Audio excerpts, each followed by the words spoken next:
Hablar de Gabriela en el torneo de Amelia Island o de su rivalidad con Steffi Graf merece varios capítulos aparte, así que nos vamos a centrar en este campeonato y en esta final más precisamente. Año 1992, Gabi conseguiría por tercera vez en su historia el título en Amelia Island, tal como lo había logrado anteriormente, ya en 1989 y 1991, y por tercera vez también derrotaría en la final a Steffi Graf. Enfrentamiento número 33 entre ambas. Ya unas semanas antes se habían enfrentado en las semifinales en Key Biscayne, donde el triunfo fue para Gabi en 3 sets.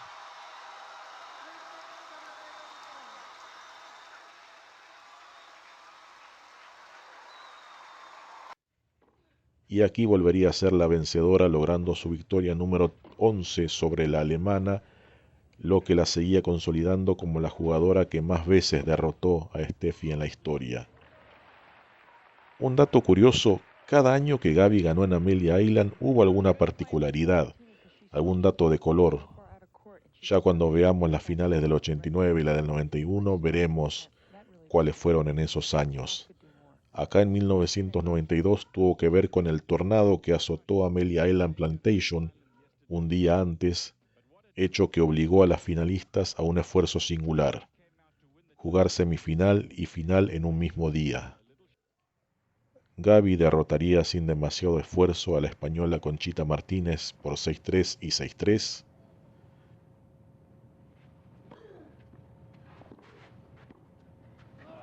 Y fantástico cómo lo termina Gabriela, y saludo al público. Un agradecimiento, un festejo sereno de Gabriela Sabatini. Sacó abierto con la intención de hacer saque. Graf tuvo que luchar casi 2 horas para derrotar a otra española, Arantxa Sánchez Vicario, en 3 sets.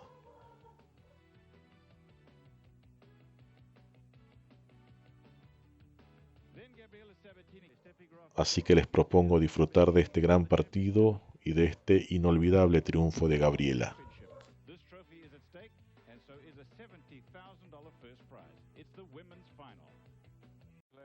Gabriela Sabatini is the number 2 seed, the number 3 player in the world, and they're going to play each other for the title. $70,000 at stake, a beautiful piece of crystal as well, and I think we're in for a very good match. Crowd participation will be one thing, but more than that, having played a match in the morning, it sometimes loosens you up more than you would believe. Steffi Graf is 22 years old, 5'9", born in Brule, Germany. That's where she still lives, and she has a place as well in Delray Beach, Florida.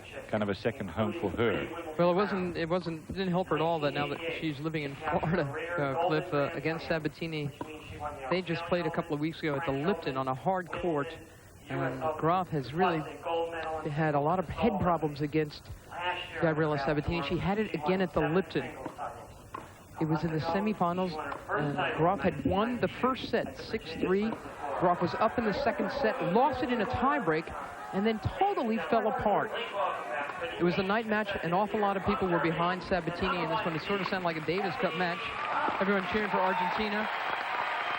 This is 5-1 in the third. Sabatini had totally broken down Graf's confidence and her resolve.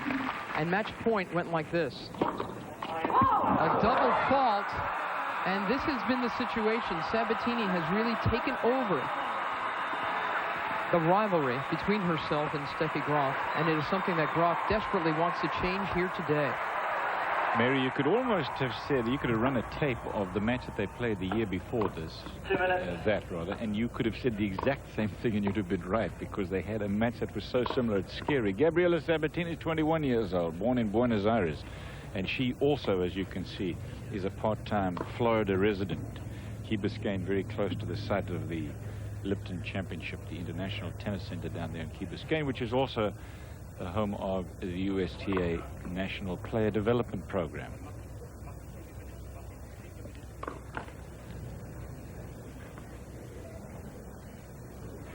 Played in Florida many times, as we've said, and the interesting thing is that while Steffi Graf has got an overall better record, not in Florida. It really is something. Graf has been successful against everybody else, but when she faces Sabatini, something happens. And we've asked her to explain why, and she just laughs and says, I don't understand it. I don't know why. The only time that she beat Sabatini was the first time they played, which was right here when the Bausch & Lomb was called the WITA Championships. Since then, it has been all Sabatini, and that includes hard court tournaments, not just clay court. So as I said, this has become a real mental process that Graf has had to work her way through, and she hasn't quite done it yet. She really hasn't. So she's got an awful lot to prove. She needs to do different things against Sabatini. She has been saying all week long that she has decided that she will, in fact, try to add more elements to her game, that she will try to play the short court more, try to volley more, as Sabatini has done so well. And we'll see if she's going to really bring it out today and try to play a quality match against a quality player with these new tactics of her. As you can see, she had it pretty easy. Silke Meyer of Germany gave her a tough first set, but then she blew through Brenda Schultz and Leila Meski. And this match was completed just this morning. Arantxa Sanchez Vicario taking the tiebreaker, and then Graf prevailing in the next 2 sets. It's been a lot easier, really, for Gabriela Sabatini. She won the tournament just a week ago in Hilton Head, the first clay court of the tournament of the season, without dropping a set, and she has not dropped a set here either, beating quality players like Jana Novotná 2-1, and Conchita Martinez, who's played such fine ball this year. She beat her 3-3. That was just a couple of hours ago. So the rain, as you say, Clippy, has given both players a little extra tennis on the day of the final. Which is a good thing. I mean, it kind of loosens you up better. I know I always liked it. Maybe that wasn't true for everybody else, but if you were forced to play a match in the morning, you got out in the afternoon and you'd say, boy, maybe I should play a match every morning, because you lose, the early match nerves, for one thing, are not a major factor. Yeah, but that helps you play well. Well, the only thing is Steffi Graf, for instance, has been up since 6:30 this morning. It is now nearly 4 o'clock Florida time, so it's been a long day for her.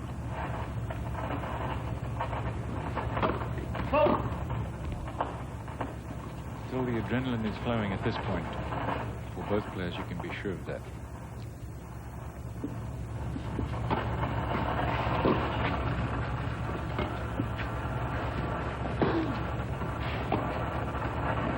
Right on the line.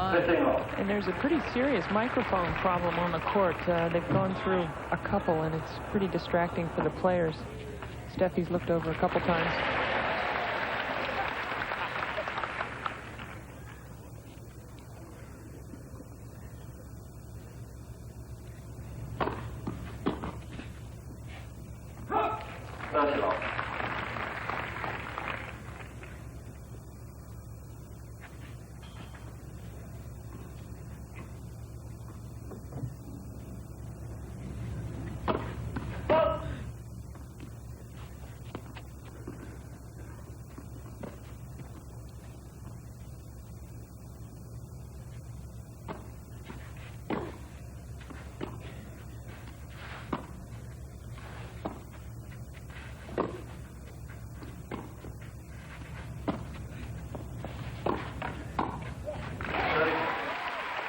Solid approach shot, not more than a few inches from the baseline, and they're also pretty much down the middle of the court, so very tough for Graf to find any angle. Watch. This was some backhand. It couldn't have been any deeper, and it totally robbed Graf of an angle. That's the exact approach that I think Steffi's got to handle differently. It's a floaty approach. It is deep, but there's a lot of airtime, and she does have another option to volley it. Volley the approach shot. That's right. It would be a higher percentage shot than how she handles Sabatini's approach shots for the last 3 years.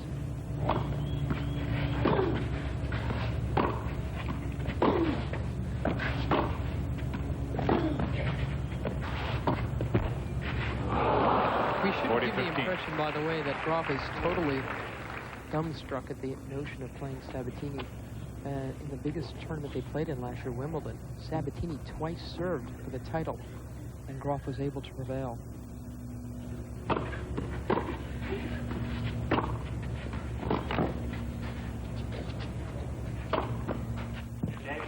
Good first game from Steffi Graf. 1 game to love. This is a best-of-3 set match for the final championship match at the Bausch & Lomb. Sabatini serving her first serve game of the final match.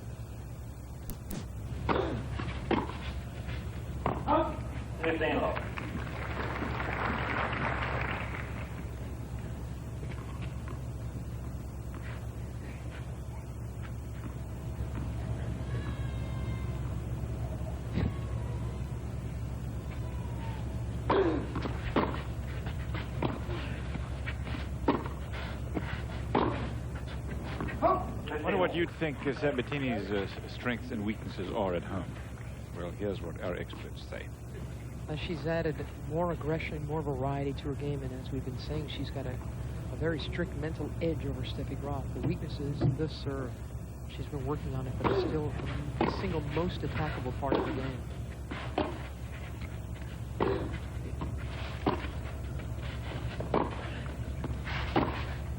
Now, what do you think about Steffi Graf?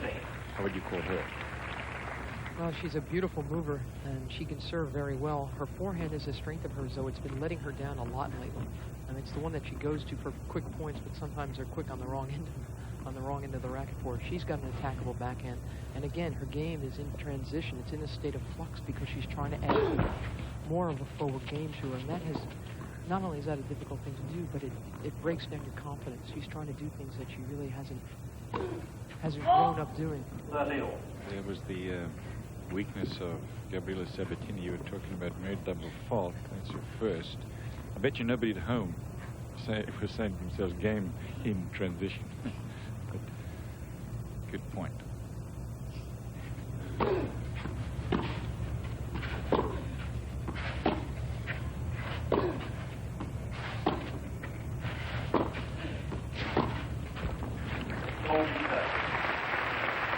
That's pretty much the standard play that Gabriela Sabatini has used against Graf ever since the 1990 U.S. Open final, where she decided to take it to Graf on the advice of her coach, Carlos Guillermo, to take it to her from the net, to attack the backhand side, look for the slice backhand, and come in.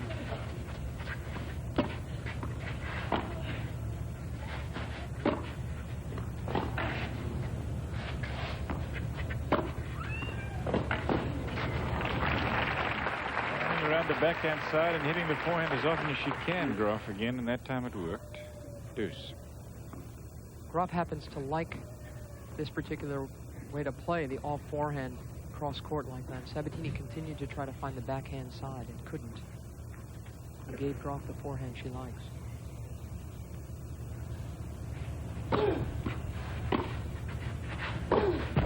Advantage Graf. So Steffi Graf has a break point. Oftentimes in their recent matches, Steffi Graf has gotten off to a pretty good start. And then slowly but surely, Sabatini wears her down by attacking that backhand side.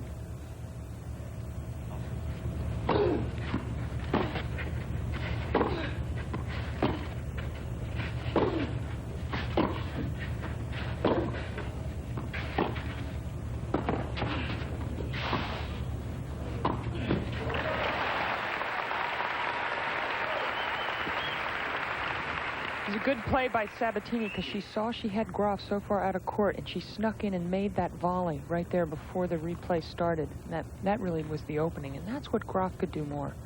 Sneak in and make some volley moves. By that time, the point's been worked and ready to be taken.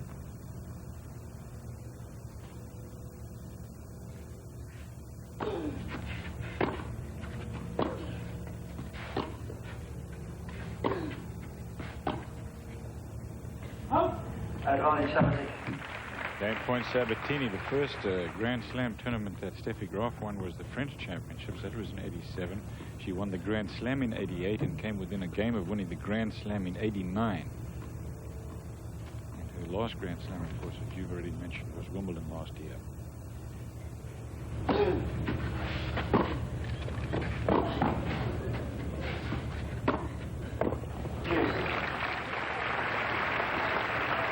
And that was the first serve that Graf attacked. Usually it's people's second serves that get that kind of greeting. Follows it up with a big forehand.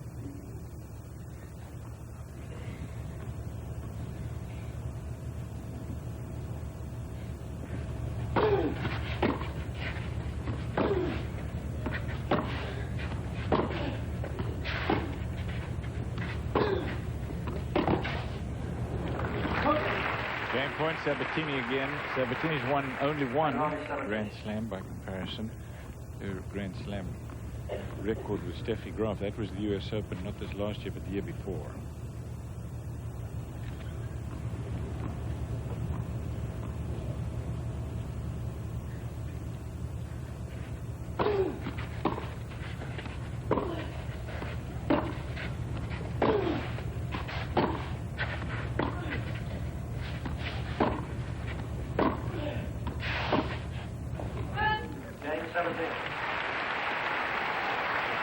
more first set. And this morning in her match with Sanchez Vicario, Steffi Graf missed a lot of those exact same forehands where she has to slide very far to her right with that open stance, and she flung them long. If that shot isn't working today, she's not going to be able to win this match. Return winner on the line. Got the line. Graf's going to go check it, but I think she will see.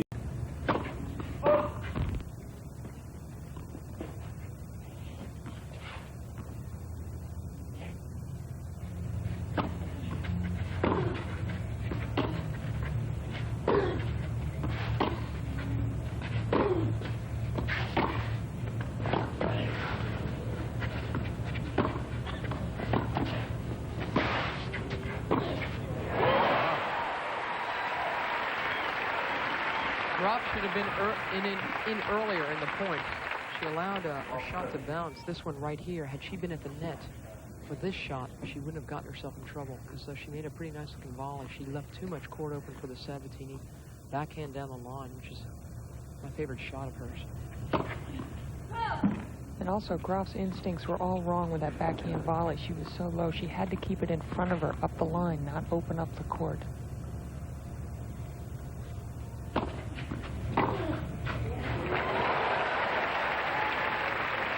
3 break points for Sabatini.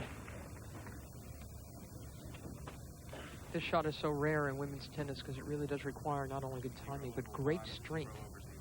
It's a shot that Sabatini really takes to her opponent's nose. A nice shot from Graf. Graf trying very hard not to get broken right away. Sabatini in this early match. Not happy with the serve call there, which she thinks was wide, but anyway, she didn't stop the ball. If you want to call on, say, a serve call, you have to try to get it as soon as the ball bounces, not later.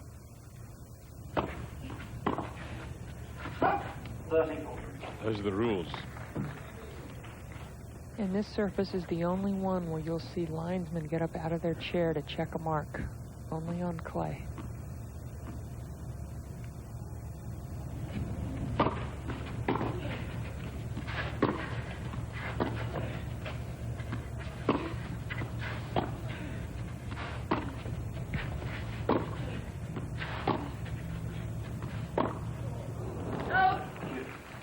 So 3 break points saved by Steffi Graf, and we're back at deuce in game 3. You'll be seeing a lot of that here in the next few weeks as the players start to move over to Europe and ends up at French Championships. ESPN will be there.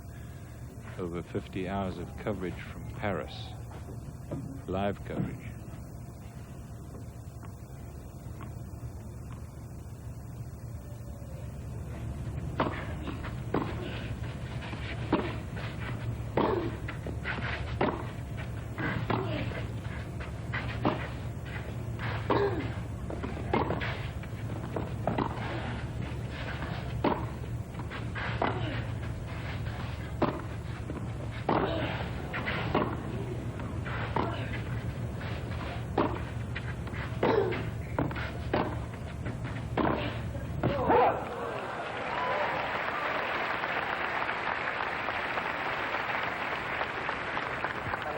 Bob Eric's a rather imposing looking fellow, as you can see. Very proud of this event, and so he should be. He's with Capital Sports. He heads up Capital Sports, a sports marketing firm. They've been running this event now for over a decade and have done a heck of a job. Very good hosts.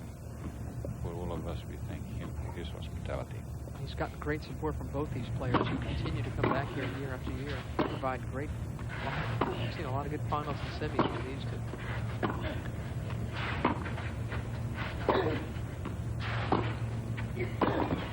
There's the sneak play. It's kind of a delayed approach. Sabatini will wait to see how much penetration she has on this backhand topspin and then come in. It's a great play. Just has the open court, takes all the time away from Steffi Graf. She can't get back into court.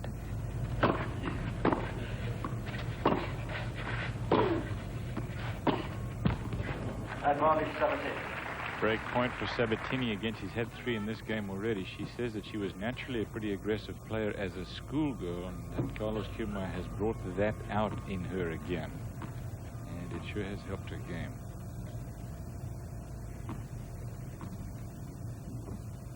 Break point.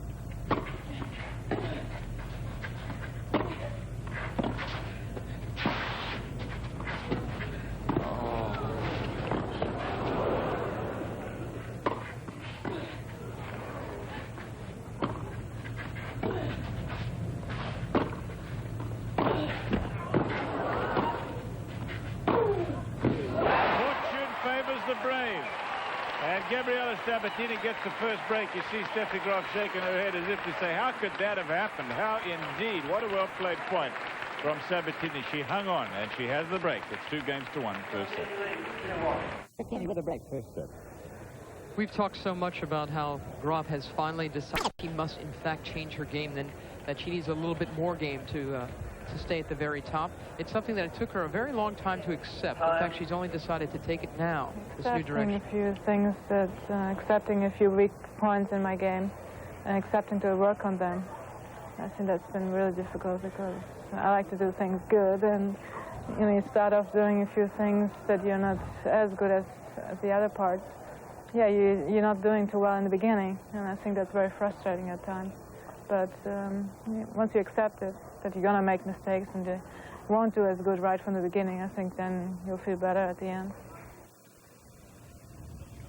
She's speaking mostly about playing more of a net game. Yeah. She's come in twice in the first 3 games of the match, won one of them. Got past once. Mary, she's also almost given up the topspin backhand. And I think that's a mistake. I'd like to see her on the passing shot hit that as well. Cliff, did she talk about that at all? Yeah, she's been rolling a couple of them this week. I mean, not a couple, yeah, but not near as many as I think she should. I honestly think Graf's first order of business to regain her form is to work on her forehand. Speaking of, well, you know why? I just think that you know, and I've spoken about this with Steffi. Her game is really designed without fear. I mean, her game is built without defense, essentially. An awful lot like Andre Agassi. Her forehand used to win her so many points. But now players are tracking it down. And she has a late contact point on the forehand side. It's really pretty much off of her hip. And I think that an easy way to fix that is to just take the ball earlier.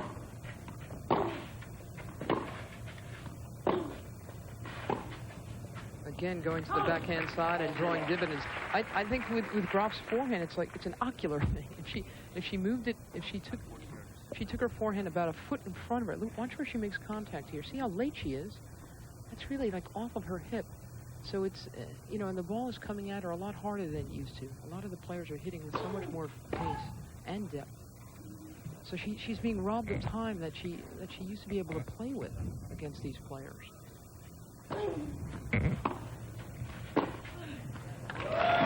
You know, it's used to talk in such glowing terms about her forehand, Mary, but I agree that she has got to work on getting the racket back earlier as well and hitting it sooner. I think the two things would come together. Yeah, she is late so often on that She's thing. late, and again, it's nothing terribly mechanical for me. I just think she's got to see the ball earlier and think to hit it further in front of her. 3-1 Sabatini.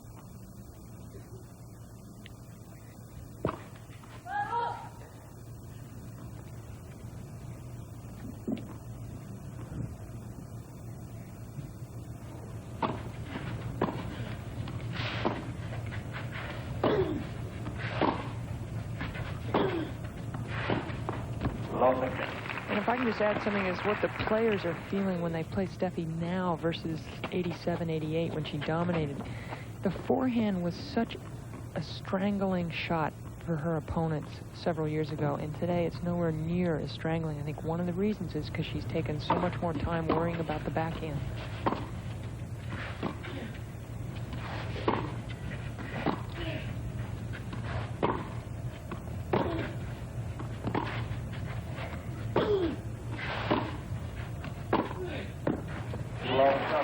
nicely done for Sabatini, and Graf did roll a couple of backhands in that rally, but and they were pretty well done. But again, my feeling is that, you know, the backhand isn't going to win her matches. It's the forehand.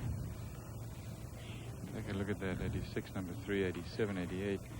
Look at how long she was number 1 in the world. But look at. I mean, she's still.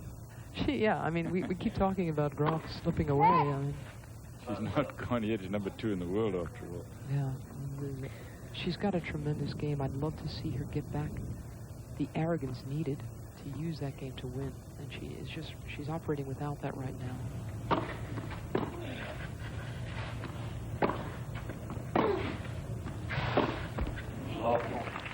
Well, here's love 40. You know that what not any of us have said, but that maybe as important as anything is the fear factor, the tingle factor when you play against Graf. You know, for all of those years you went out against Graf, you made your reservation. You see, whether 9 o'clock in the morning or 2 o'clock in the afternoon, but you knew you were going to be on the flight out. That's not true anymore. So that makes it harder for her from the first match, because everybody knows that she is now at least beatable and not invincible like she was for a few years.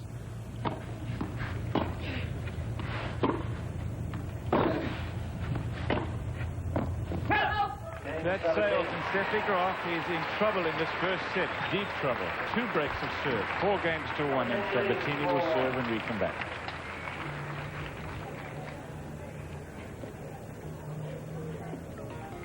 Four games to 1, Sabatini serving.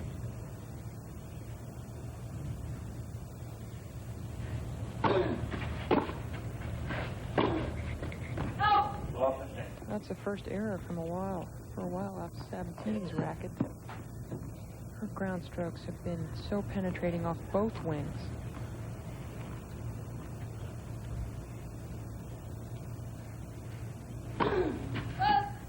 Your best shot against Sabatini is against her serve, the first point you play against her serve. Every other department of the game is so solid now. She is truly, and it's another double for Gabby, her second. Gabriela is truly the most complete player in women's tennis. And she's really, except for her serve, which I'm shocked which wavers. At what Steffi just did, because Sabatini's serve, if it was long, just by a fraction, and she just didn't know how to play it. Very dangerous.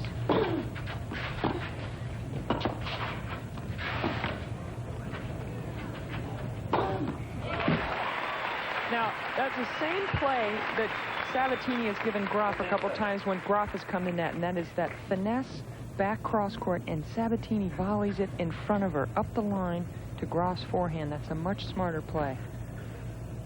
She made a great volley from low down, and the overhead is basically routine after that volley.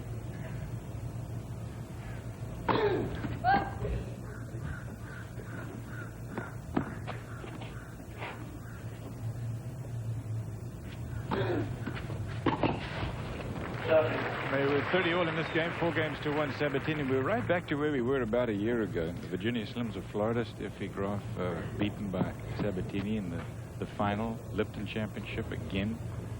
The semi-final, beating Graf. Beating Celis in the final, Family Circle Cup, beating Lela Meski in the final. And here at the Bausch and Lomb, it was these two against Steffi Graf losing.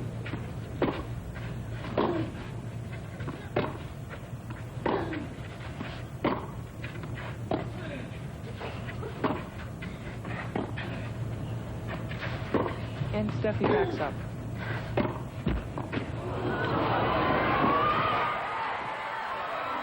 That'll go long, game point for Sabatini. The ball's bouncing Sabatini's way as well. Well, in the middle of that point was an example. If Steffi Graf is going to work on her net game and come to net, she should have on a very short ball from Sabatini in that rally. Instead, here Sabatini reacts to the net cord, but Graf missed her opportunity.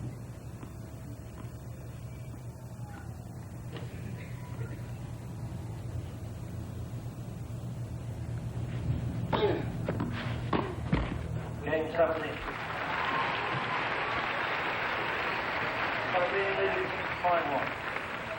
Sabatini leads 5 games to 1 in the first set. 2 serve breaks. Graf will serve, trying desperately to hold on in the first set. Take a look at this for the week. including today's matches. 9 double faults apiece, 14 aces for Graf to 1 for Sabatini. Service broken 6 times, Graf. Sabatini 11.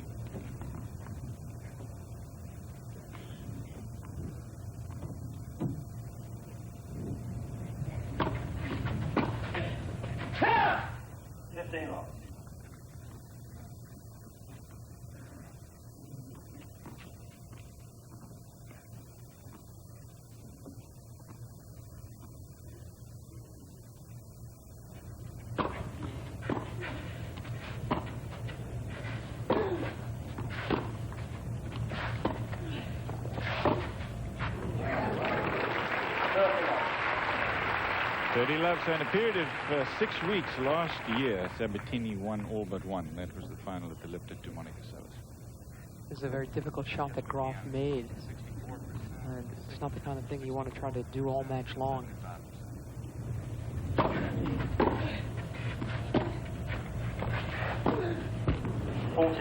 You know, Mary, what you said there is exactly right. She can come up with 1 or 2 of those passes, but to do it over 3 sets, it's very difficult.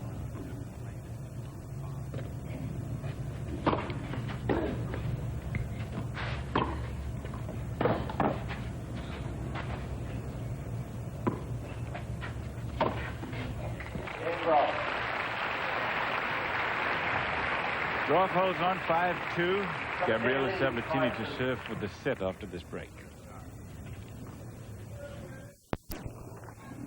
Lost her serve a few times in the match that she finished up this morning with or won this morning against Conchita Martinez. But she hasn't lost her serve yet in this match.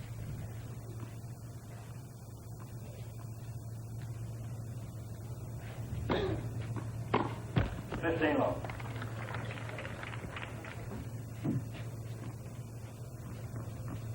64% on her first serves, and Sabatini's been pretty effective behind both first and second serves. Look at that, 3 out of 4 on second serves. Well, that spinny, that high spinny kicking second serve is more difficult for Graf. Yeah, and Sabatini has definitely been hitting her second serve harder today than she has in her previous matches.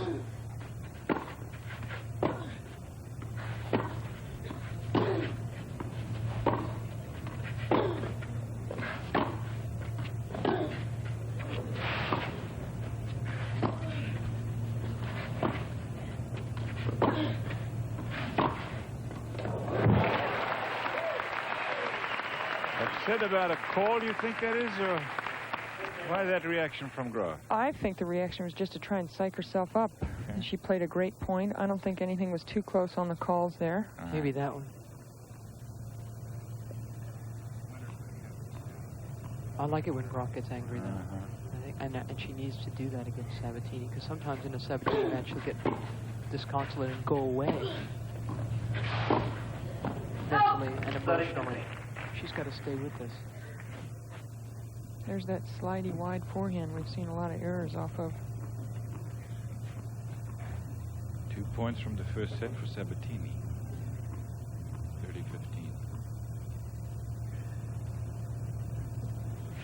30-15.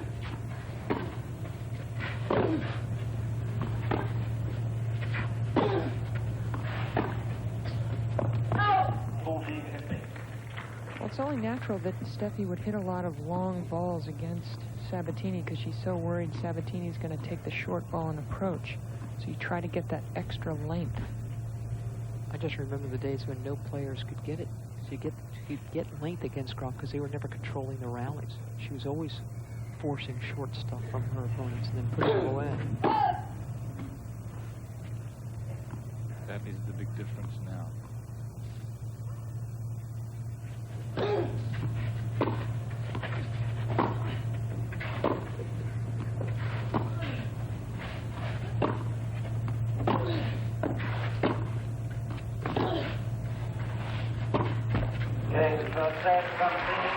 Gabriela Sabatini made that look easy. Broke Steffi Graf twice, did not lose her own serve. 6-2 first set. Carlos Kiermaier used to play in a band called the Fleabags. fans have some crazy names, but I kind of like that one. He's now, of course, Sabatini's They did a lot of chamber music. The drummer, I think. Yeah.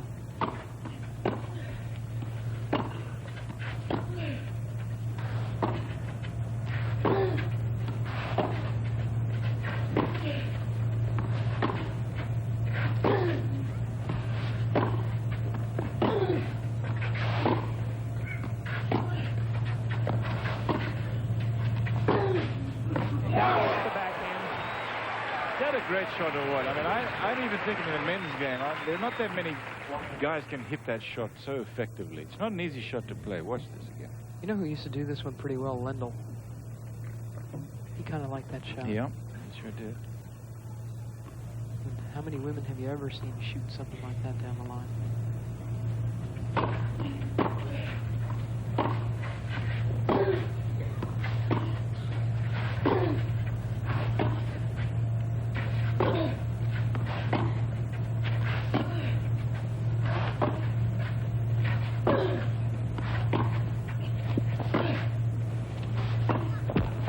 Lost 30 in the first game of the second set. What makes that backhand down the line so good is it's got a lot of topspin, and the fact that she's hitting it over the high part of the net is not bothered. It doesn't bother her as much because of the topspin, because she gets a lot of height on the ball. 32 of 52 points played for Sabatini so far. It's a very high percentage.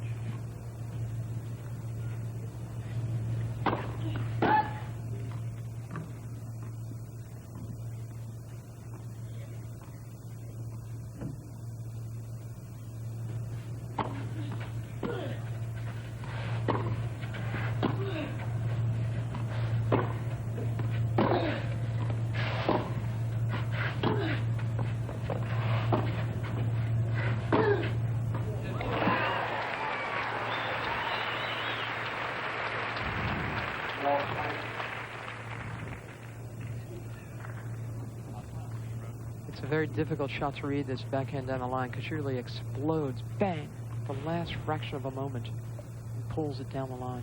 She can take the same shot cross-court, too. And she can slice both directions as well, so you're all at sea as far as what she's going to do.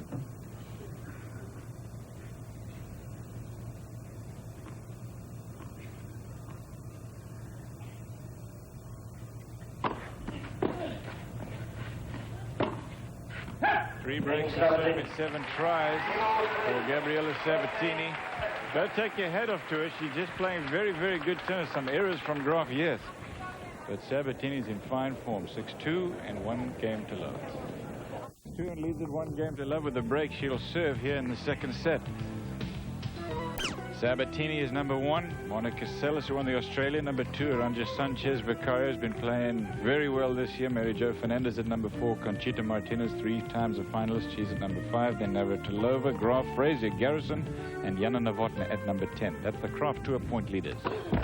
Again, that's from the first of the year. That's not the 12-month ranking, which, of course, are a lot different from that.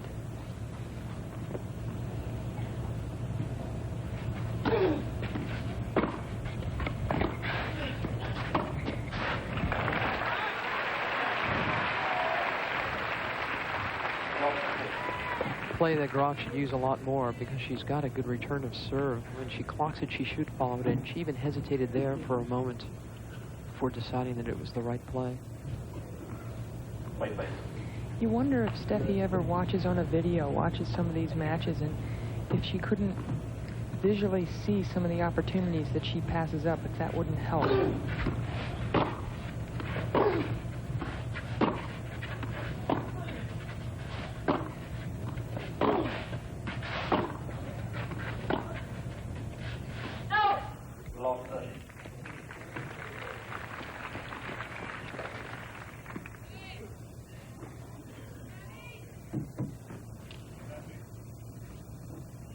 I don't think there's any question in her mind, Pam, that Graf knows what has to happen. It's just the nasty business of doing it, doing something that you don't feel comfortable doing. I still think she's confused as to when her openings, when they're there, when are the percentage times to move in, when you get there, where do you volley in the court. This is all new, and she ought to really have a look at herself. 2 big returns off the deuce side. 3 break points for Graf.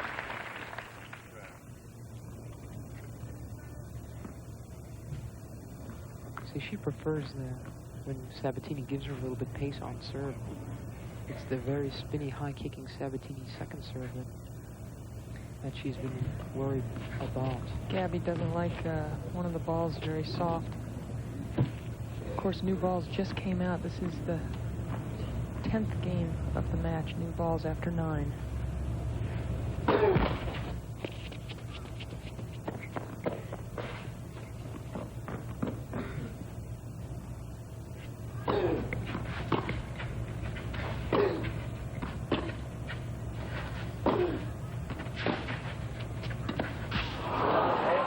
There's the break back, so this match is now even in the second set. First set easily to Sabatini. It's 1 game all in the second.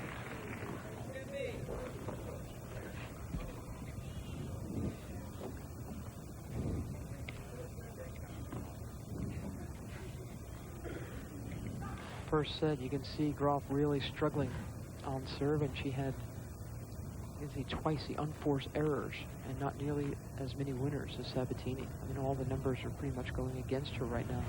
And then when she's missed her first serve, she's been in a lot of trouble, as you can see as well. Here's a second serve from her first point, third game, second set.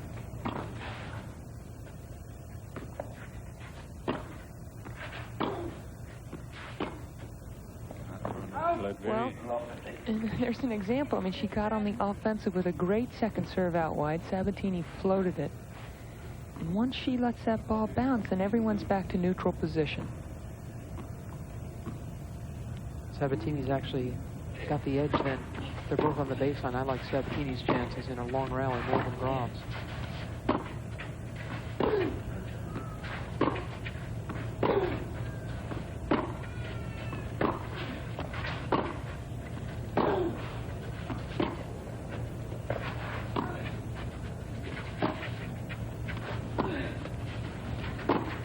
Oh, yeah. 15-all. Graf did a nice job here of catching Sabatini, covering the down the line. Sabatini makes her move, but it's short. Gives Graf a chance to shoot it cross court as Sabatini was fading the other way.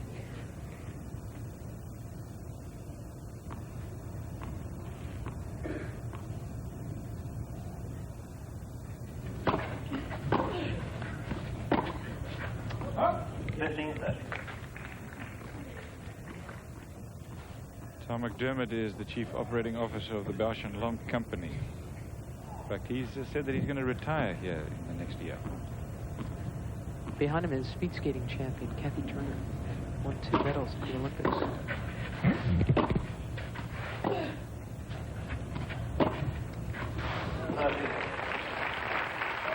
Again, you give her a short ball, she still knows what to do with it, Graf. But too often she's facing length and pace against players like Sabatini, Capriati. There's Kathy Turner. She won a gold. She won a silver as well just a couple of months ago.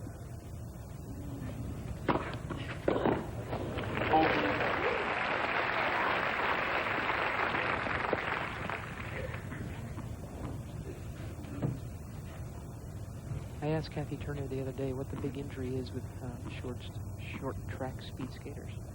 She said, "Get this gashes." Can you imagine? She showed me all these little scars on her legs. Yeah, what is that?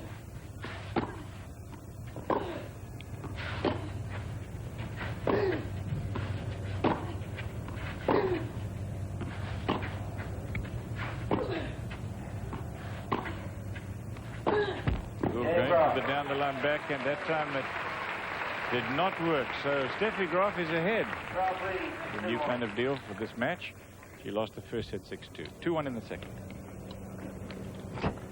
2-1 for Graf. We're on serve in the second set with Amelia Island, which is a beautiful and strategic barrier island off the coast of Florida. It's been so coveted, in fact, that 8 flags have flown over this slender spit of land, charting the ebb and flow of world powers from the 16th century to the present day. 8 flags over this little piece of territory. Started originally with the Tumaquan Indians.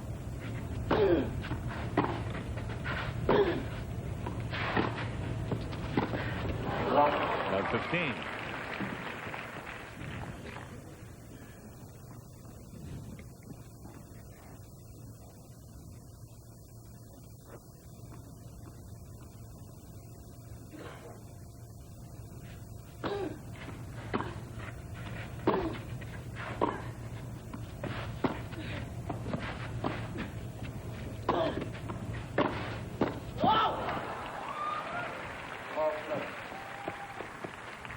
I wonder how much Gabriela Sabatini worries about the fact that if she loses this final, she'll go down to number 4 in the world behind Martina Navratilova, who's not playing this week.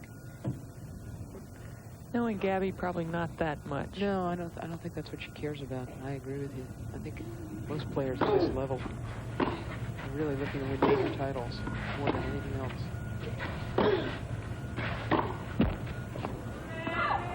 She's one of the most marketable personalities in all of sports, Gabriela Sabatini. As a matter of fact, she has a perfume that sells the best-selling perfume in Steffi Graf's country, Germany. She signed a big deal with Pepsi-Cola as well. She's the Ray-Ban spokesperson. That makes her a big favorite down here at the Bausch & Lomb. Ray-Ban's part of that family. She's been with them for 7 years. A double. 15-40, she's in trouble in this game. 1 game to 2, she trails. Third double fault. She's definitely trying to hit out on that second serve more, and she's also going up the tee more to the ad side. Trying to catch Steffi moving, looking for a forehand runaround.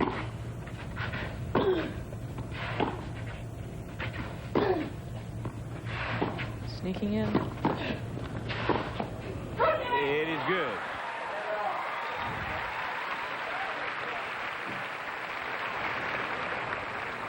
Roughly 3-1.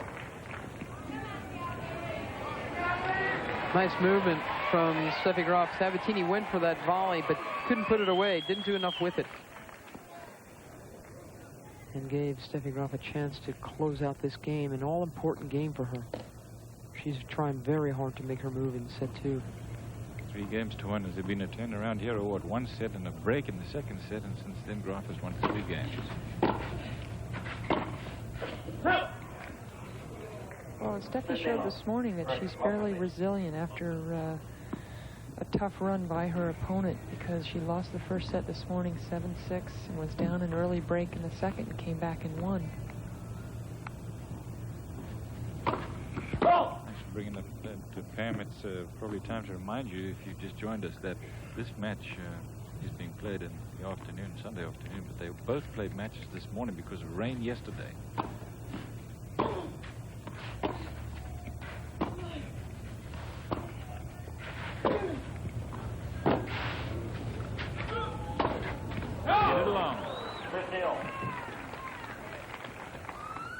Be a costly error, that one. Instead of Love's 30, it's 15 all. Not a tough overhead either.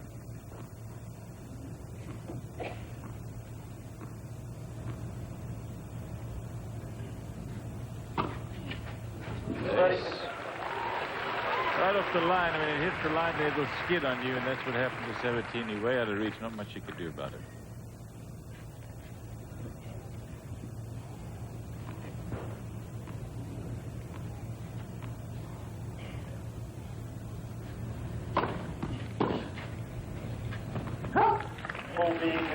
People probably wonder at home whether or not that often happens where players have to play 2 matches in a day, especially if they have a final. And back in 1985 or 84, Sabatini's first year on the tour, she had to finish a quarterfinal match, win a semi, and then played a final at Hilton Head. That was the last. This is the first time since then. And didn't she have to play UPenn? Was that? Am I right? Yeah. Weren't you the quarterfinal match you had to complete on Sunday? I was the first victim of the day. Quite a run for Sabatini. Played 2.5 matches in one day. Only lost the last one. She was only 14 or 15 years old. She was just a kid. She was finally stopped by Chris Evert. In fact, that year, wasn't she the youngest player to win a match at the U.S. Open? And that was the year that John McEnroe won the U.S. Open. In fact, that's the last championship that he won in '84.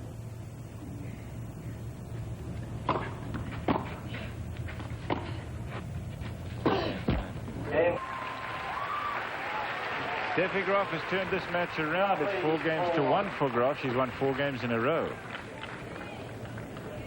We're looking to serve 4-1, trailing the second set.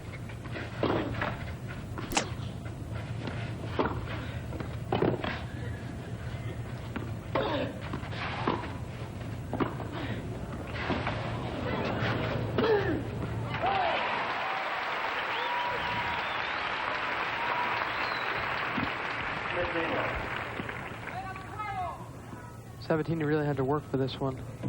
She had to go here, cover the down the line shot, and hit this one off balance, but she struck it well enough to go for a winner and make it.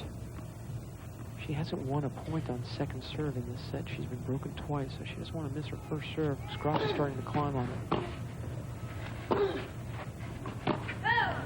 15-all.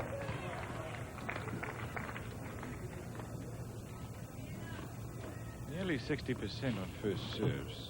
She's won about that same percentage of points won when she gets the first serve in. When she misses the first serve, still over 50%. She's been over 4 in set 2. 30-50.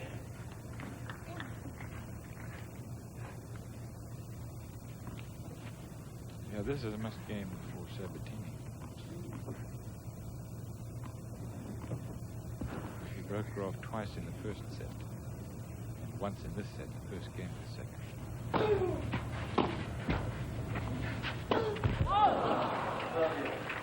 She's rushing a little bit. You know, she missed an easy overhead that you very seldom see from her here in the second set, and that one there again is usually bread and butter stuff for her.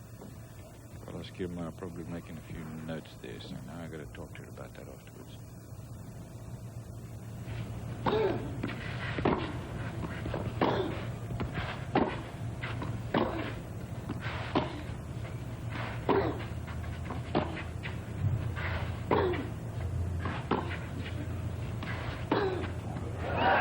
Very solid. Has the quality of tennis improved or what? No, matches that we watched earlier this week, we saw both of them playing not nearly as well, though, but they bring out the best in each other.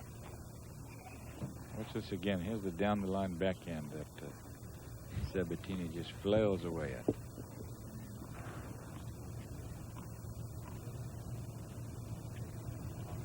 Game point. Oh!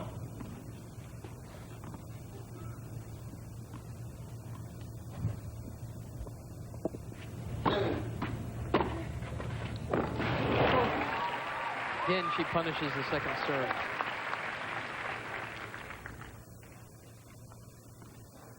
I'm constantly surprised at how well Sabatini can defend against her serve. But she's been broken quite a bit in the last couple of days.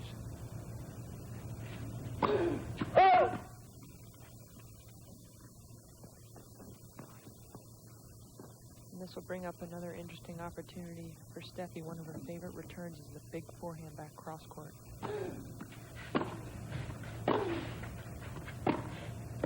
I've already Sabatini.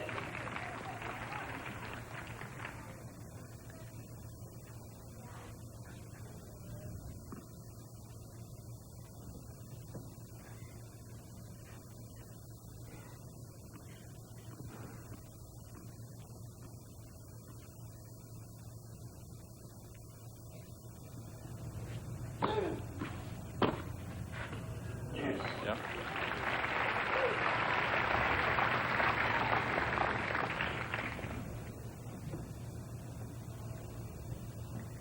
Well, that was actually a first serve that Graf teed off on, and when Sabatini is being attacked on her second serve a lot, she will throw in the second serve first, and Graf wasn't fooled.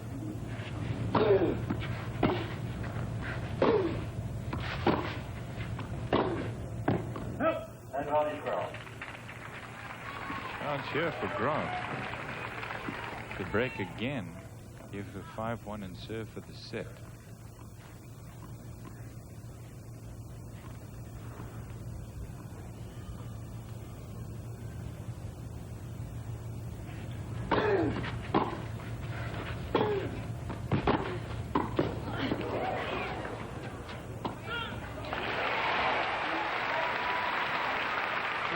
Nice way to play a pressure point. Sabatini in danger of going down 5-1. Goes to the net and takes it to Graf.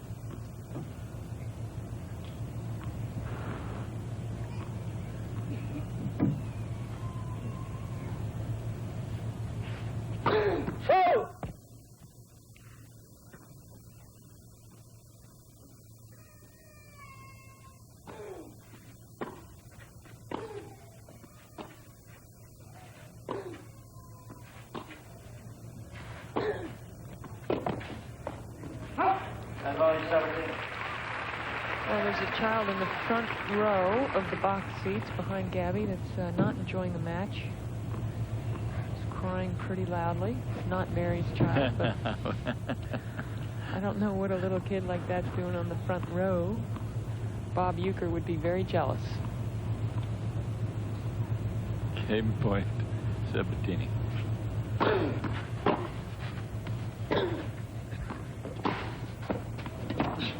That'll go wide, back to deuce. Well, that's a great shot from Steffi Graf. There, you see, Pam, she's, you know, wait till you're a mother, then we'll talk, okay? I gotta explain a couple of things to you about kids. It was a tremendous shot from Graf. Back to deuce. This truly is a key game. She's already, Graf, operating with 2 breaks. Sure wouldn't mind. One more. And that was the return of serve that won Steffi Graf Wimbledon in 1991. She smacked a forehand back cross court for the winner. Operating with 2 breaks, maybe because she got broken herself, so it's effectively 1 break in the second. Break point. That's the pattern that Sabatini has gotten away from in this set, that attacking approach shot to Graf's backhand side.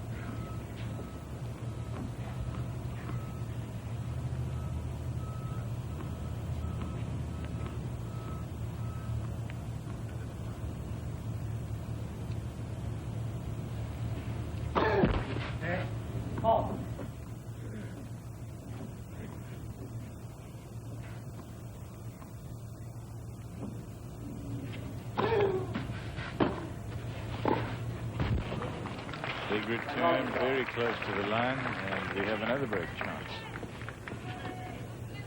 Well, this morning, Steffi Graf went through a patch against Sanchez Vicario where she failed to convert 7 straight game points.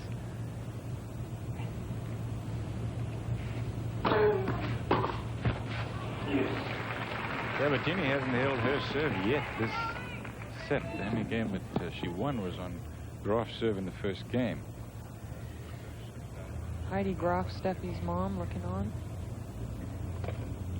Lovely woman, and she's traveling much more with Steffi than anyone else these days. Peter Graf is not nearly the presence he used to be in Steffi's life on tour.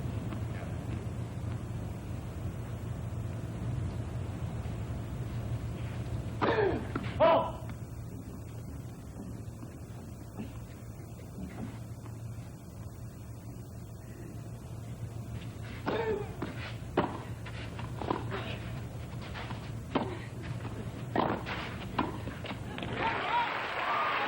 There's another game point opportunity.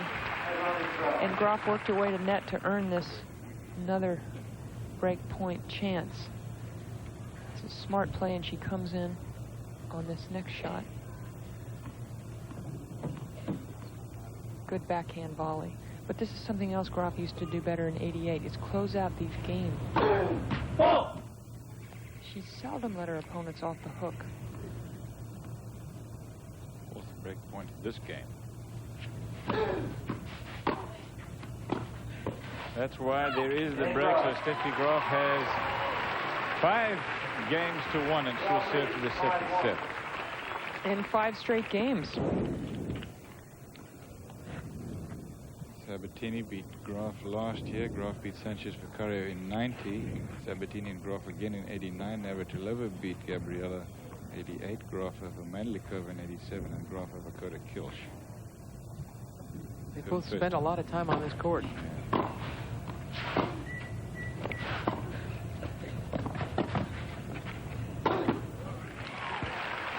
And we've spent a lot of time watching tennis on this court. Seems like we've been here since It's a great event, yeah.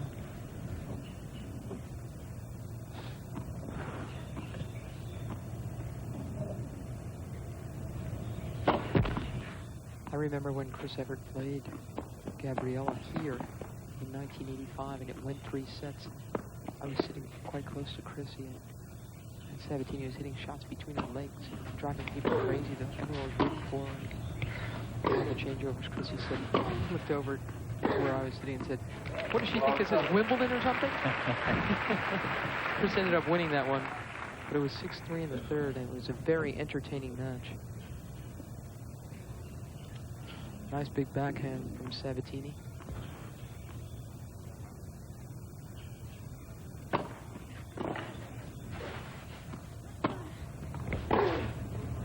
That one sails on her. And Graf has really hit out in the second set. Bringing a little more pressure on Sabatini, isn't she? Yeah. A shot like that, she started to make a move to the net.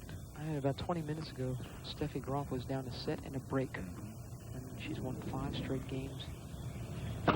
Sabatini has gone away a bit. She's going to have to refocus and become more alert. This thing is going to go 3. And the level of her game has dropped. Not only the quality of it, but the focus, the concentration. She's not. She doesn't seem to be reacting to the Graf ball as well as she should be. Steffi's letting him rip. Close to being 2 sets over here, and we're only just over an hour into the match. 2 pretty quick sets for a clay court, especially.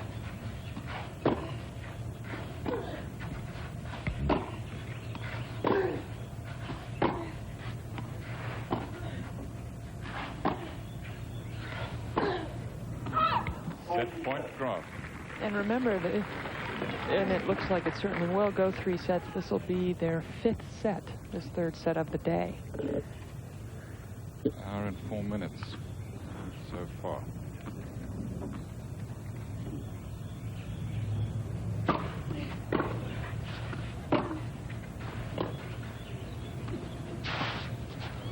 Drop shot for the set. Graf has leveled this match at 1 set all, but come back and watch set 3, the final match of the Bausch & Lomb from Amelia Island in Florida. Won the first set 6-2, and then Graf, after Sabatini had broken her serve first game of the second set, won 6 games in a row. So this is the start of the 3rd set. They're playing for $70,000 and 300 craft points. Finalists have already pocketed 28,210 craft points, and the points are important because that's what leads to Madison Square Garden at the end of the year. Here's A.J. Kitt, another Ray-Ban man.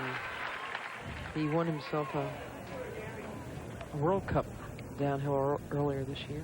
Got a 7th in Val d'Isère at the Olympics this year. He's got 1 or 2 minutes left in him, he was saying last night. Nice guy.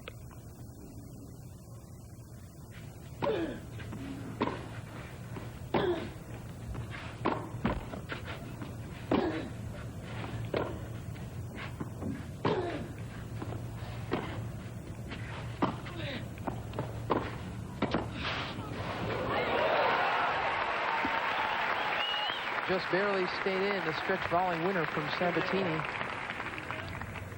Look how clean Graf kept things in set 2. After a pretty dismal first set, she cut her unforced down in half. Sabatini made more in set 2. That was a big part of the story.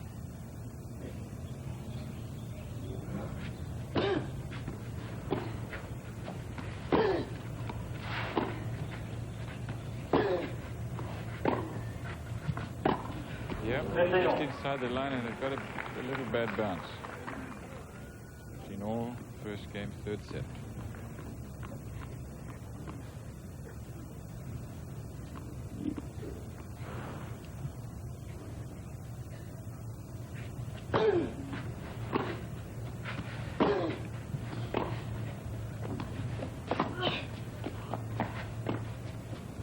That's a beauty. Just oh boy. Really looked like she'd measured that one well. Well, and that's 2 of the first 3 points of this 3rd set. Gabby's worked her way to net. Once she kind of had to on that last point, but that's something that she did not do in the 2nd set. It's funny, didn't she? She really lost her focus, didn't she, Pam? Totally.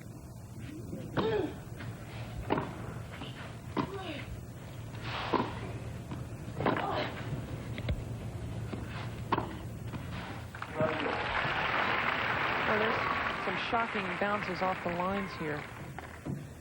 Yeah, there was a bad bounce on that one that wasn't even off the line. Graf 65% first percentages and 78 in the second, and Sabatini stayed the same.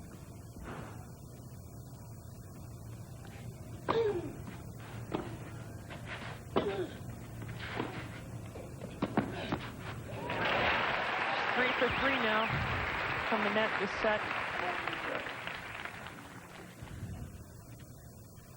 She had to dig deep for the volley as well, because Graf had hit a pretty good-looking backhand.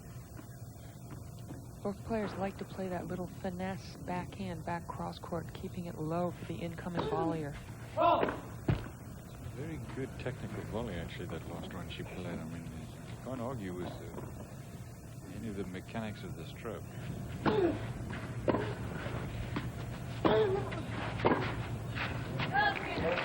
First game of the third set is over. Sabatini won it. Graf will serve and we come back after this break. National Championships. Gabriela Sabatini won the first set.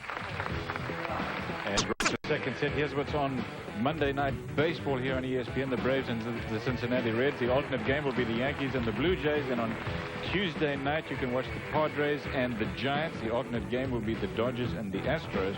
And on Wednesday night, the Athletics and the Royals. The alternate game, California Angels and Texas Rangers. 3 nights of baseball here on ESPN.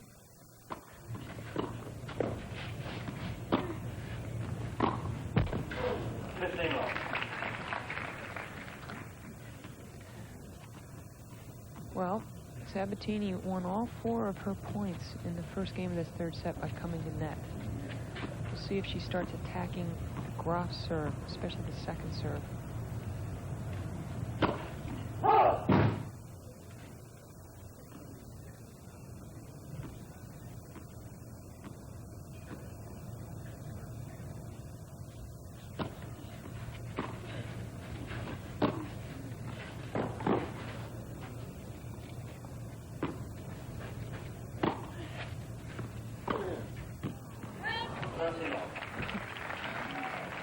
It's always a shame when you dig yourself out of trouble. Gabby did a great job stretching to her forehand side and playing a high lob, and then missed the next one, an easy one.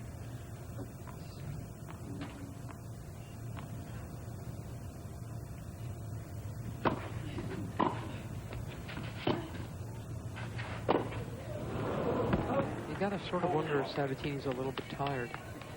She's played every single day for 2 weeks, and in fact, this is her second matchup today. And she just seems a little, perhaps, slow of foot in the last set. She's got a lot of tennis in her. She hasn't lost it in 2 weeks. Winning the first clay court of the year, Hilton Head. 5 games away from winning this one. She's been on the court now 2 hours, 2.5 hours today playing matches. And if she's in really good shape, physically she should be okay. But as you said, Mary, she's played a long 2 weeks of tennis, and maybe mentally that's what's making her feet slow.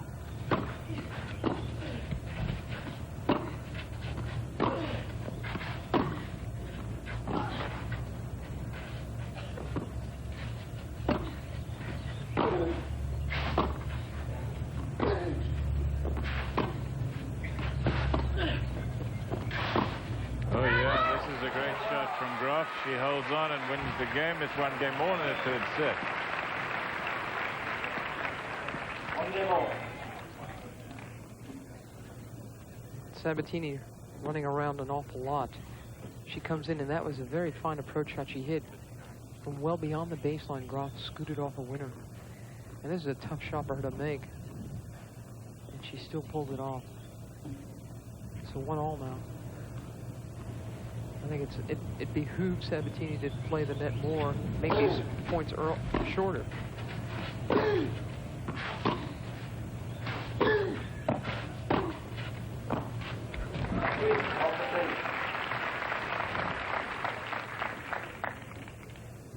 Six of 7 for Graf. Sabatini has been in, as you can see, a lot more. 59%. Graf a much higher percentage, but she's pretty much got the point won by the time she makes a move to the net.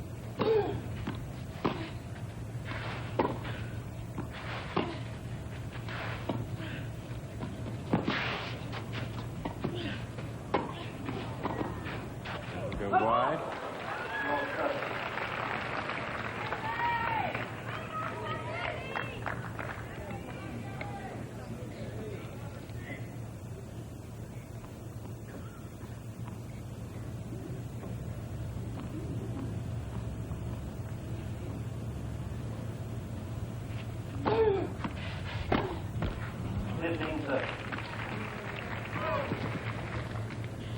Another reason why I don't think physically either player should feel too bad is for Florida in April, it really is pretty cool. The sun has not been out at all today.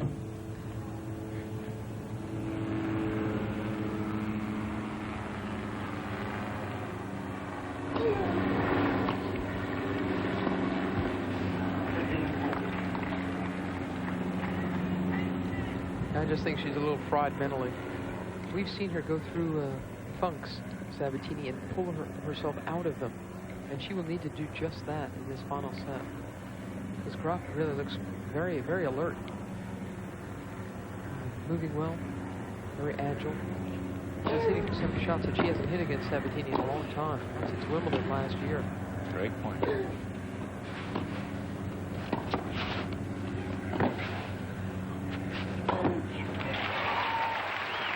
That's a pattern we've seen today quite a bit, where Sabatini approaches to Steffi Graf's backhand side, and she plays the little finesse back cross court, and Sabatini plays that backhand volley up the line, and Graf tries to chase it and pops the lob up.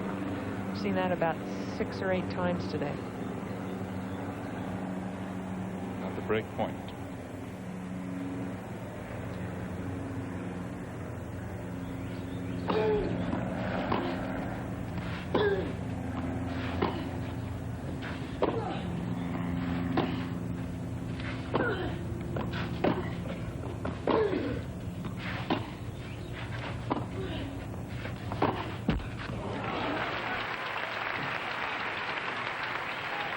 Trying to come over that passing shot, and she did, but just kicked the tape. Yeah, it's a classic play that Sabatini has developed against Graf. Of course, other players who wish to volley against Graf do the same thing. And that's, again, just a couple of years ago, no one even had a strategy against Steffi Graf. She was #1 in the world, and people went out there and just hoped they didn't get killed. I think that bothers Steffi almost more than anything else. That people actually have a way of beating, walk out on the court with tactics. In the last year and a half, another player who's been very successful with that kind of play is Jana Novotná, who's beaten Graf 3 times. The Australian Open in '91, and the Virginia Slims Championships in '91, and then just recently the Virginia Slims of Chicago.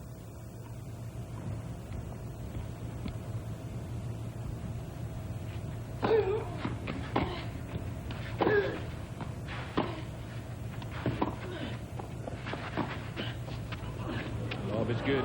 The Tweenie. She doesn't win the point, but she gets off another Sabatini. A crowd like that one. She hits him at least once every Amelia Island. And it's really, so few people can play this point. But Graf was very, very smartly, was up at the net. And she knew this lob was going to be a difficult one, and a defensive one. So she cuts it off. Deuce.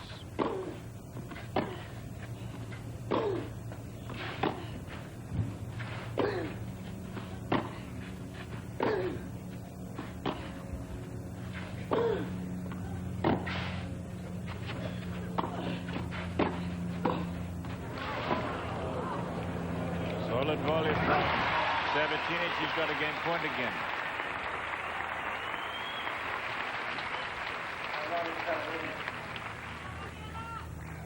This event is sponsored by Bausch & Lomb. It is organized by Capital Sports, whose partnership has been a long and a very successful one. Capital Sports is a sports marketing firm that organizes, produces, and promotes this championship. Regular stop on the tour. It is the 20th stop on the Craft Tour. Big hold for Sabatini. Her nose is still out in front. Of the Baroshalam Championships from Amelia Island.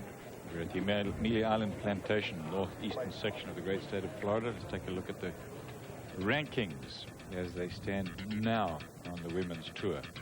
The Virginia Slims rankings. Monica Seles is number 1, followed by Steffi Graf. Gabriela Sabatini is number 3. Martina Navratilova 4, but if Sabatini doesn't win this match today, they will switch positions. Arantxa Sanchez-Vicari will stay at number 5. Number 6 is Jennifer Capriati, followed by Mary Jo Fernandez, Conchita Martinez, who lost in the semifinal here, Maliva Franier, and Jana Novotná. Arantxa Sanchez-Vicari lost to this woman. And during the match, she has what she claims is her first ever injury. A right thigh pull.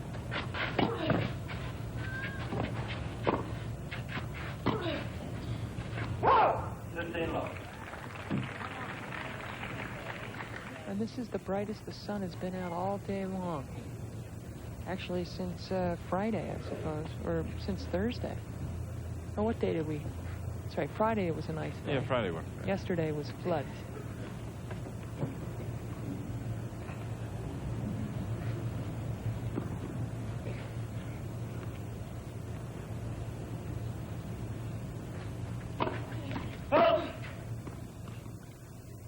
The temperature immediately goes up about 10 or 15 degrees when the sun comes out.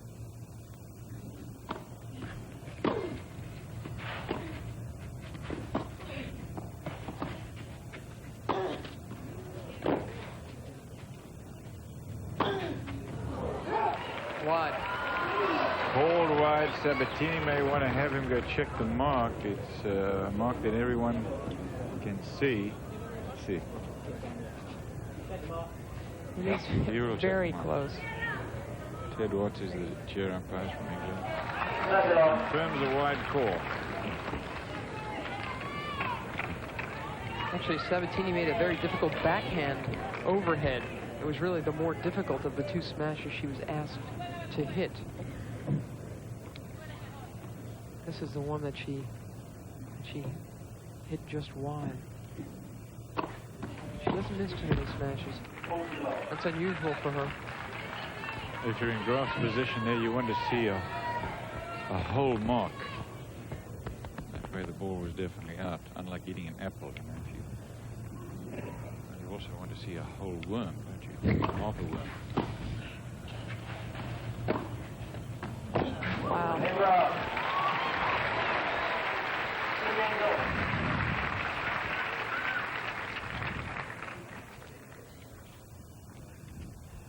2 games all. How's this for accuracy? Right in the corner. You can see the mark. Nothing to do. Dead even, 1 set all, 2 games all. Third set.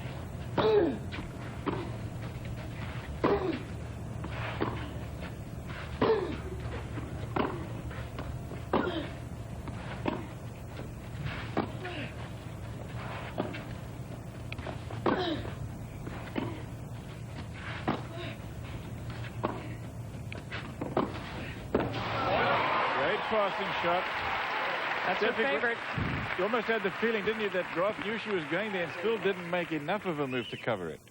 Graf didn't even. You watch what happens. As Pam says, Sabatini loves hitting this short cross court. Watch Graf's racket. She wasn't even close to it. She was defending down the line instead of looking for the favorite pattern shot of Sabatini. It's not that Steffi Graf volleys badly. I mean, she's got a sure volley. She just doesn't know how to defend the net. And that's what keeps her, that's what makes her hesitant. And makes her, rethink the strategy time and again of coming in behind a good shot.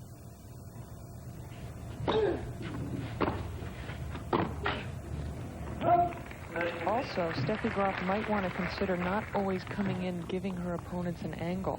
Sometimes hitting that really firm backhand approach up the middle. Takes so much of the court away from your opponent when you do that.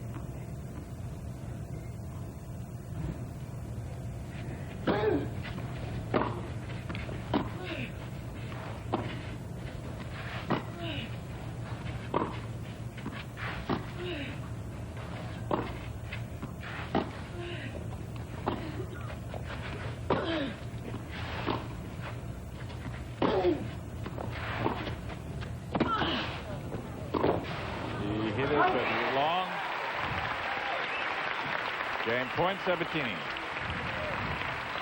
40-15. Pam Shriver's at courtside today. Cliff Drysdale along with Mary Krill in the commentary position. Steffi Graf leads the 3-set head-to-head record 12-6. I just remember for years it seemed Sabatini was good enough to get one set off of Graf, but it took so much out of her that she had nothing left in the third. That has changed. Well, today I do think she looks a little bit less than 100%. Still, she's ahead. 3-2, third set.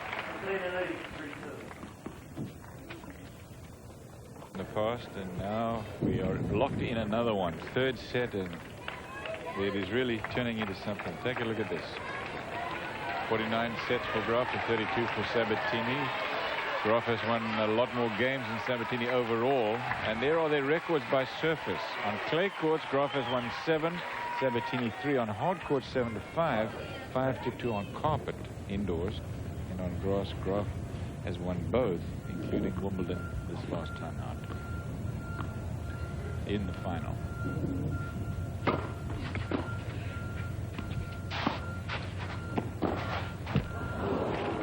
And this is their 32nd meeting in 7 years, and you talk about a rivalry, women's tennis, you think about Navratilova and Everett, and through 7 years they had played 40 times, and they went on to play 80 times.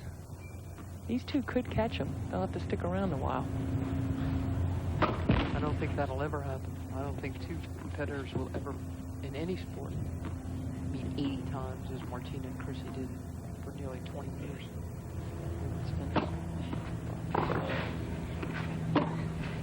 No, these two would have to play another 10 years, I guess, at the rate. And they'd be getting close if they stay as dominant as they have in the last 6-7 years.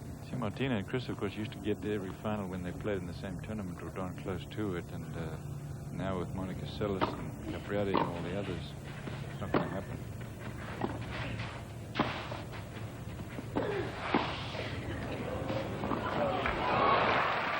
Good aggressive stuff from Steffi Graf.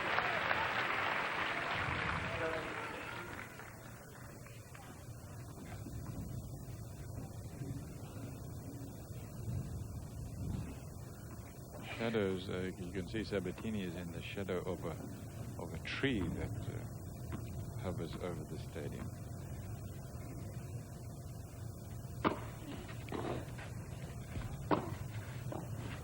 And it is disconcerting to have the ball come out of the sun and into the shade, but neither one of them seems to be distracted at this point. 30 all. Graf has been effective from the net lately. She should continue to do so.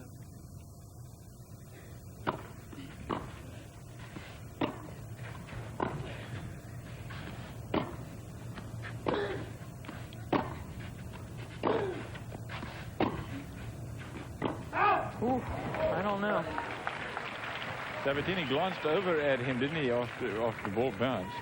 Might have influenced him. Whatever, she got the call. Break point, Sabatini.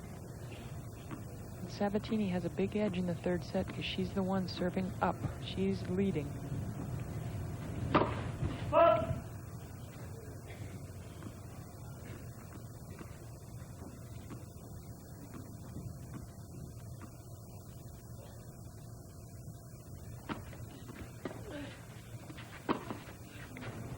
That's long again, and Steffi Graf has been broken. That's the first break of this third and final set. $70,000 at stake, and now you have to say Sabatini has got the advantage. 4-2. And Sabatini just went straight up the center with that second serve approach. Didn't give Graf any angle at all. And of course, it's tough in any circumstances to hit a winner at break point down.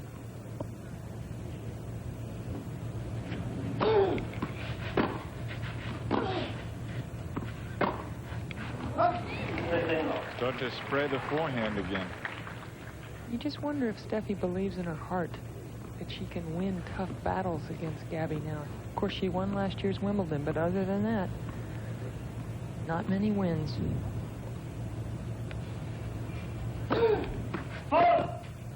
that. Mary was saying the same thing basically earlier on in the match or during our opening, that in the mental department, Sabatini's ahead.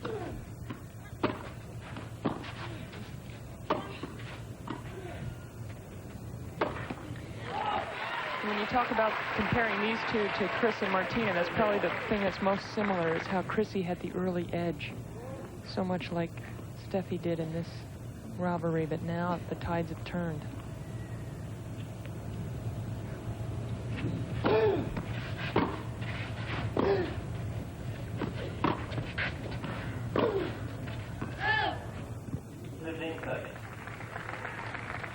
Couple of crucial points coming up right now. 15-30, 4-2 lead though by Gabriela Sabatini. One set all.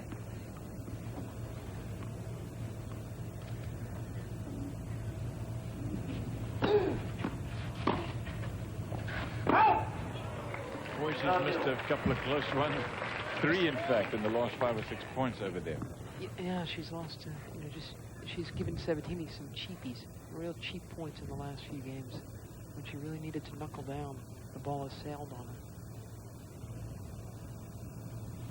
her. I think Graf preferred the damp conditions of the early part of the day on the cliffs.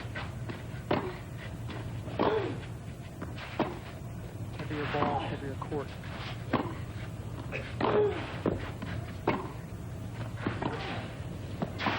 Oh yeah? That's perfect. Good close.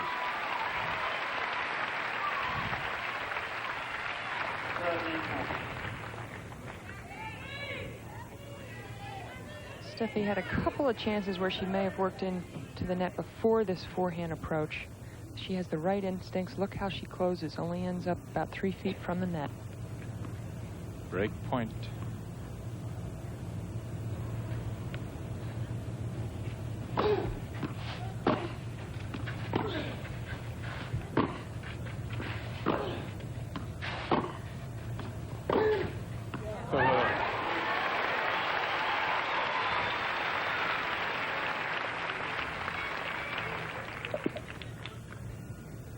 Sabatini, she's about 8 feet beyond the baseline, and still she can come up with a cold winner. Her favorite shot draws things back to deuce.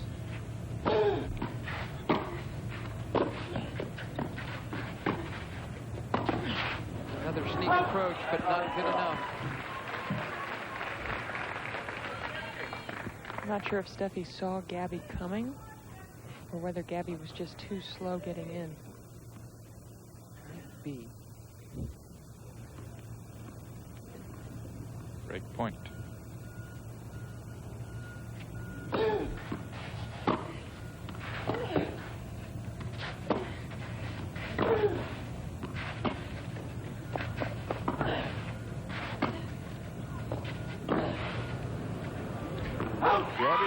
Sabatini is being made to cover a lot of court, and as we mentioned, she had to play a match this morning. Graf had to finish a match as well. We'll be back. Tomorrow at 3 p.m. live coverage tomorrow.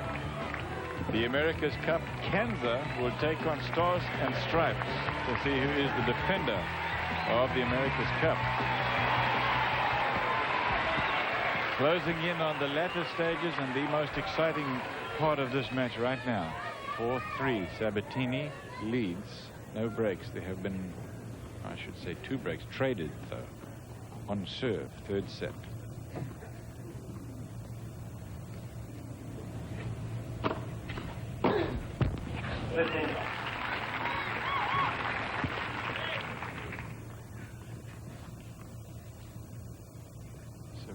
Just about for both of them. 26, 23 for in the winners department. Not much in it, in fact, if you look at those numbers. The ratio of winners to errors in this match far greater than any match that we've watched so far this week. That means the quality is good.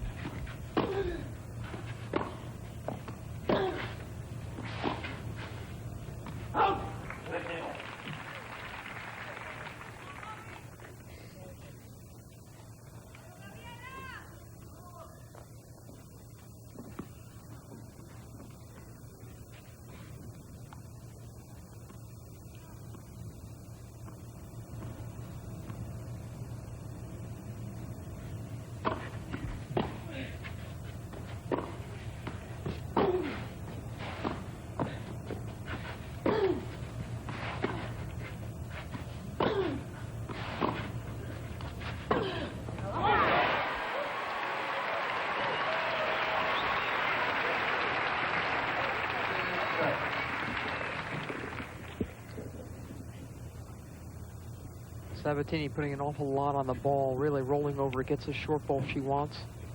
It's a forehand winner. You can tell she feels she's very, very close to winning this title again. Yeah, she's come alive.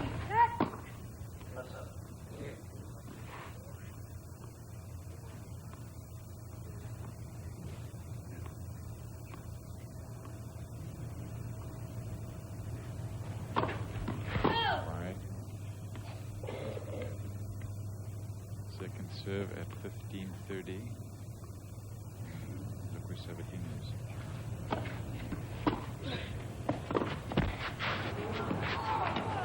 Oh.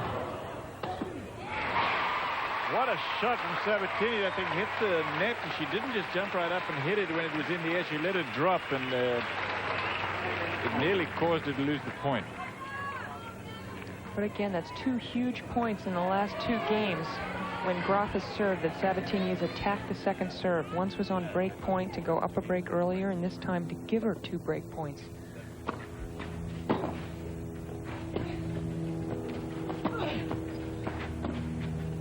Good lob. Not that easy to hit a slice lob like she just tried there and get it over Sabatini's head. Sabatini has remarkable power from the backhand overhead side. She's still operating with a break. Yeah, but she's so strong. Break point. She can really snap it more than most.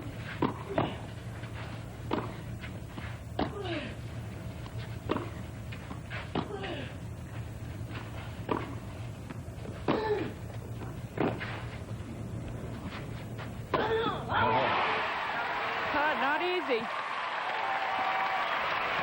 Moving forward like that to hit the overhead.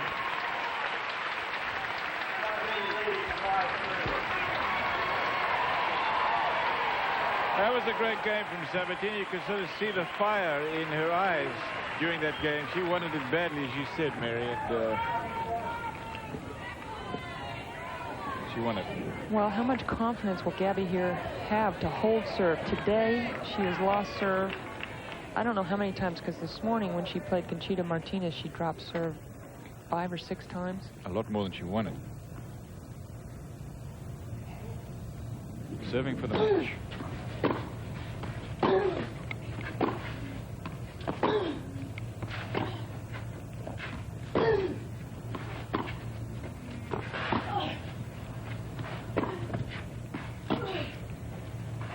The line.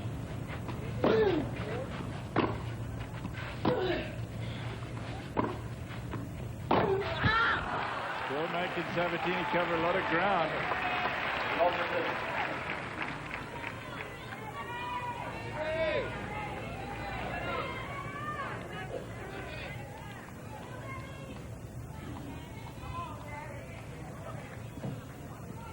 Quiet, please.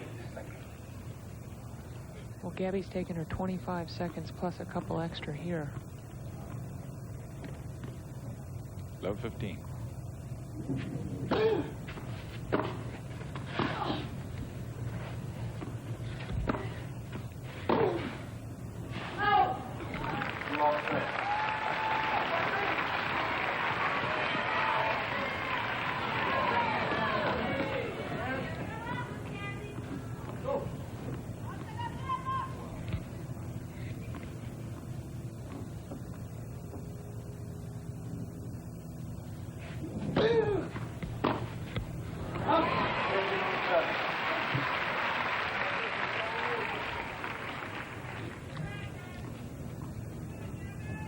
Crowd, as usual, a little more sympathetic to Sabatini than they are to Steffi Graf. 15:30, serving for the match.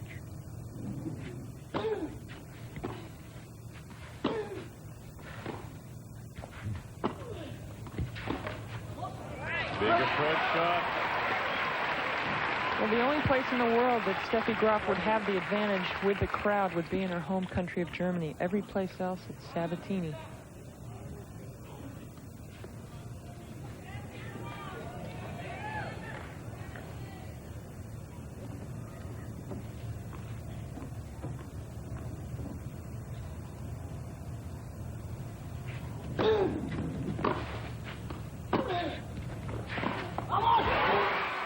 Vamos. Match point. Vamos a repasar algunos de los grandes momentos de Gaby en este brillante triunfo, en esta brillante final. Una de las características de Gaby en los años, a comienzos de los años 90, sobre todo en los partidos contra la alemana, es esto, tal como veremos ahora en la repetición: aprovechar una pelota corta y subir a la red y definir con la volea genial que tenía Gabriela.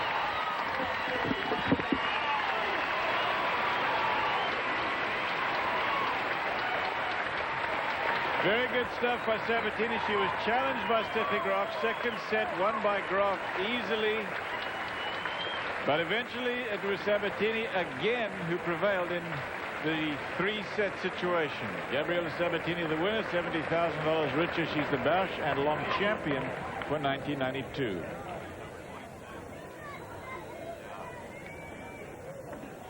We'll be back with an interview with the winner after we take this break. Stay with us, everybody.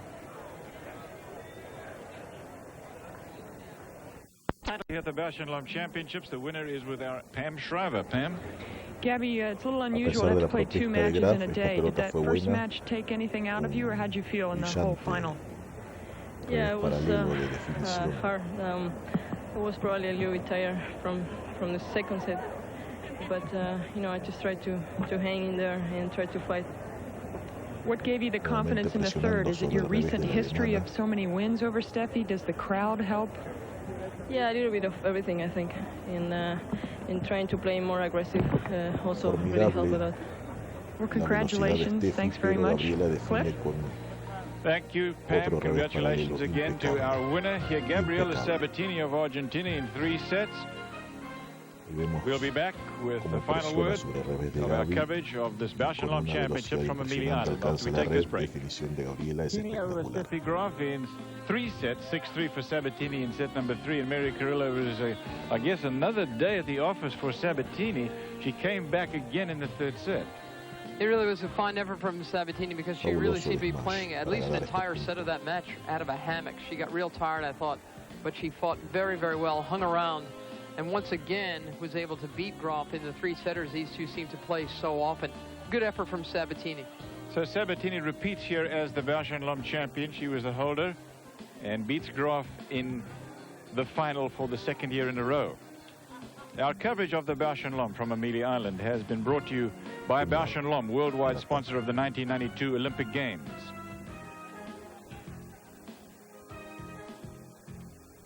By Infinity, who invites you to guest drive their full line of performance luxury automobiles.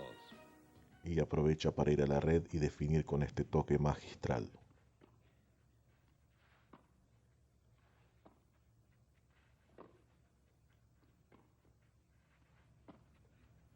Una gran característica de los partidos contra la alemana, más precisamente en los años 90, aunque ahí vemos que define de derecha, era aprovechar estas pelotas cortas para atacarla.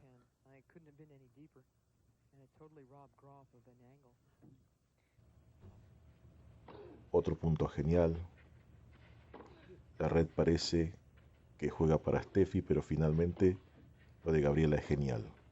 Ahora veremos en la repetición cómo apuesta a lo más difícil.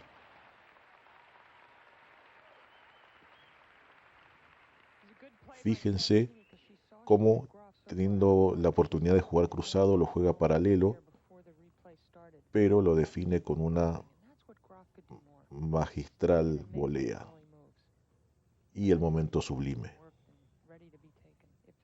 6-2, 1-6, 6-3 y Gabriela campeona en Amelia Island.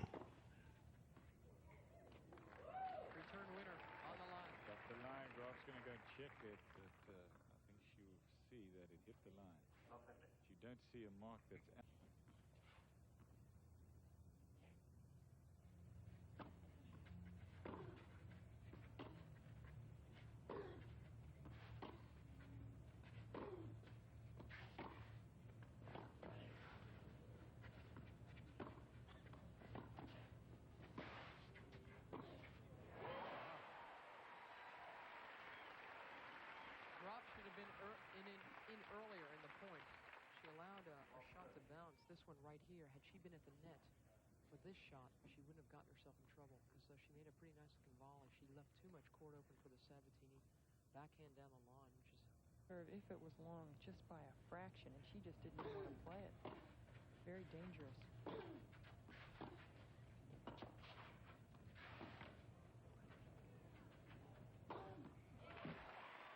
Now, that's the same play that Sabatini has given Graf a couple times when Graf has come to net, and that is that finesse back cross court, and Sabatini volleys it in front of her, up the line to Graf's forehand. That's a much smarter play. She made a great...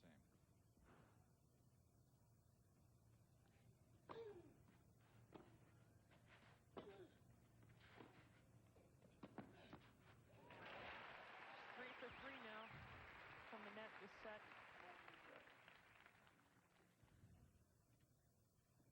She had to dig deep for the volley as well, because Graf had hit a pretty good looking backhand.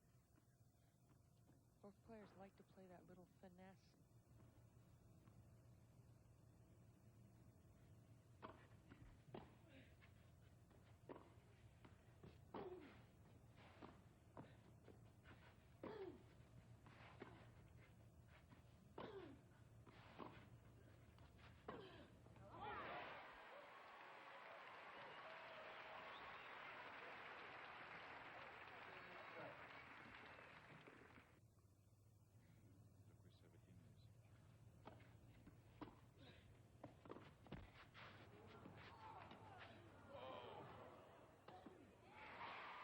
What a shot from Sabatini. That thing hit the net, and she didn't just jump right up and hit it when it was in the air. She let it drop, and it nearly caused her to lose the point.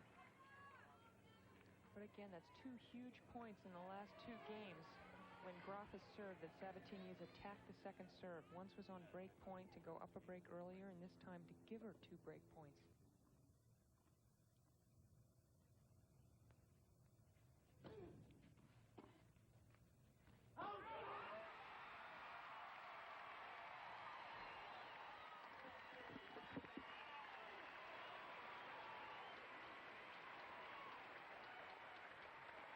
Very good stuff by Sabatini. She was challenged by Steffi Graf. Second set won by Graf easily. But eventually it was Sabatini again who prevailed in the 3-set situation. Gabriela